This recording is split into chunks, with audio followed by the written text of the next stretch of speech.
جس جنت کا پرہیزگاروں سے وعدہ کیا گیا ہے اس کی شان یہ ہے کہ اس کے نیچے نہریں بہ رہی ہیں،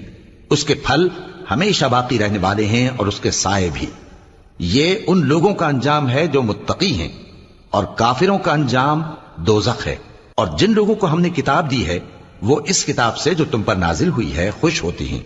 اور بعض فرقے اس کی بعض باتیں نہیں بھی مانتے۔ کہہ دو کہ مجھ کو یہی حکم ہوا ہے کہ اللہ ہی کی عبادت کروں اور اس کے ساتھ کسی کو شریک نہ بناؤں۔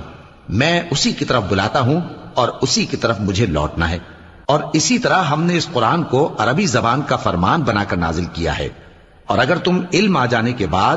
ان لوگوں کی خواہشوں کے پیچھے چلو گے تو اللہ کے سامنے کوئی نہ تمہارا مددگار ہوگا اور نہ کوئی بچانے والا۔ اور اے نبی، ہم نے تم سے پہلے بھی پیغمبر بھیجے تھے اور ان کو بیویاں اور اولاد بھی دی تھی، اور کسی پیغمبر کے اختیار کی بات نہ تھی کہ اللہ کے حکم کے بغیر کوئی نشانی